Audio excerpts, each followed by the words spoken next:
Has a committed faculty and graduates who strive to improve the quality of life in Southern California and all over the world, practicing the discipline of learning and the art of caring every day.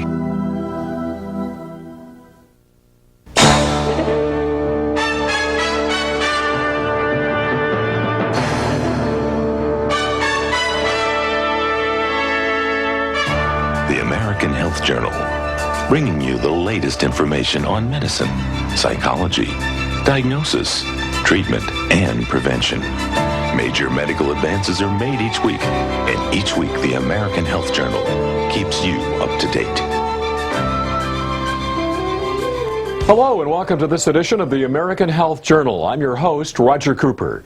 In this special edition of the American Health Journal, we'll dedicate the entire show to the leading cause of death among men and women: cardiovascular disease, which affects an estimated 60 million Americans. Today we have the opportunity of introducing you to Dr. Louis Ignarro, the 1998 Nobel Prize winner in medicine.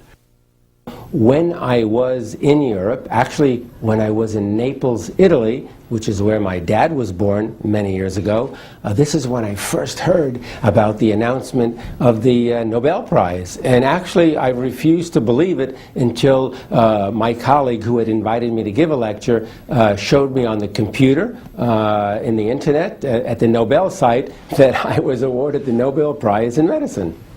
The Nobel Prize ceremony is unbelievable. It's celebrated in December. It's always celebrated on December 10th, which is the anniversary of Alfred Nobel's death. So it's a whole about 8 or 9 days of ceremony. So we give lectures, I think, on the 8th of December. We meet all kinds of interesting people, and of course we get a chance to converse with the other Nobel laureates. And then the ceremony is spectacular. It's held at the concert hall. Of course, it's attended and hosted by the king and the queen of Sweden. It's just a fantastic event. But one of the greatest feelings I ever had was getting up and walking to King Carl Gustav and receiving the Nobel Prize from his hands. That was a very moving moment for me, as was a couple of days later in the terminating ceremony, where I was actually asked to sign my name to a very special book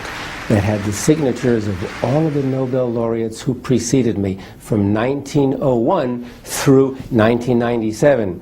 And what they do is they ask you to flip through the pages first and look at all the names and signatures of the prior Nobel laureates. And then when you get to the last page and you see your own printed name, you sign your name with a special pen that they give you.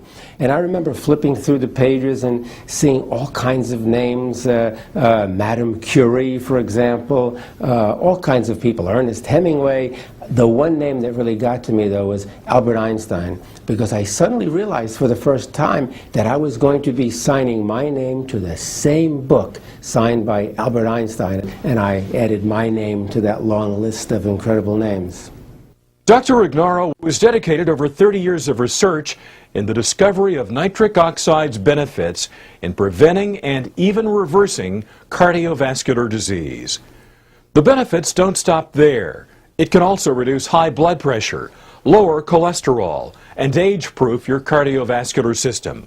Dr. Ignarro will also explain what nitric oxide is, the important role of L-arginine and L-citrulline in boosting the production of nitric oxide, and also other necessary supplements, including vitamins, exercise, and diet, all the ingredients to a more healthy and better quality of life.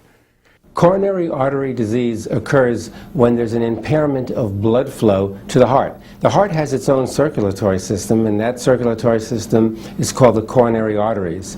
When people develop atherosclerosis or high cholesterol levels, this can result in plaque deposition, plaque formation in the arteries.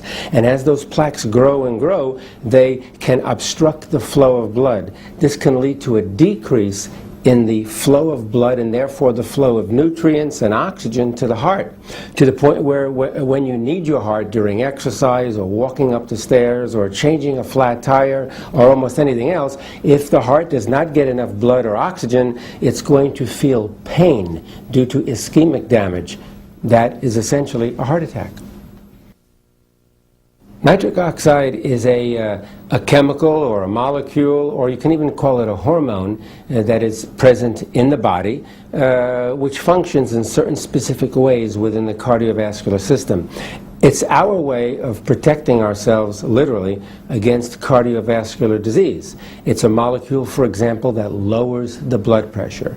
It's our way of preventing strokes and heart attacks. The arteries make nitric oxide for the purpose of lowering the blood pressure, improving blood flow to organs, because nitric oxide is a vasodilator. It widens or relaxes the arteries so that more blood can flow through.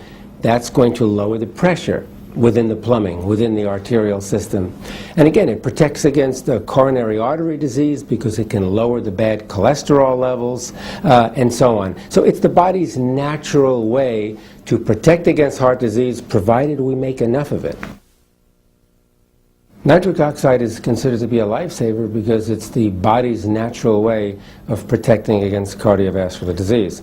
Cardiovascular disease is the #1 killer, not only in the US, but throughout the world.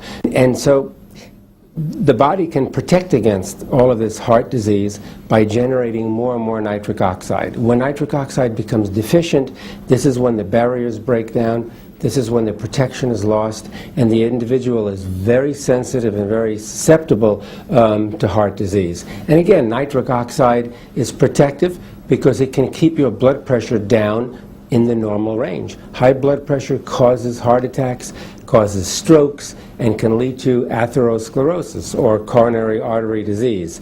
Nitric oxide can prevent all of these things. Arginine is an amino acid. There are about 20 or so amino acids that are the building blocks of all proteins. Proteins that you eat and proteins that are in your body, like your muscle and skin and so on. But arginine plays a unique role in that arginine is the one amino acid that the body uses to produce nitric oxide. Okay? There are two amino acids that the body actually can use. One is arginine, the other is citrulline. But the primary amino acid which is converted to nitric oxide in the body is arginine. And it's very important, therefore, to maintain normal, healthy levels of arginine at all times, because when we develop certain cardiovascular and related diseases that are characterized by a deficiency in nitric oxide, the main reason for the deficiency in nitric oxide is a deficiency in this amino acid arginine. So if you have too low a level of arginine, you're not going to make sufficient amounts of nitric oxide to protect your cardiovascular system against disease. And so arginine is one of those amino acids that you actually have to take in from the outside. That is, you have to include it in your diet.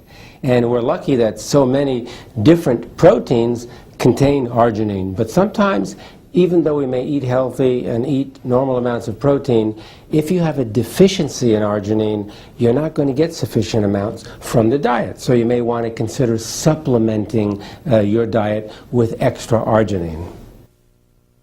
Nitric oxide is something you cannot simply take from the outside. You cannot take it in a pill. You can't put it in in water or juice or anything like that, because nitric oxide is actually a gaseous substance. It's a gas, and it's very unstable.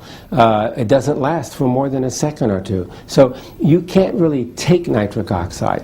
What you can do, though, is you can take the ingredient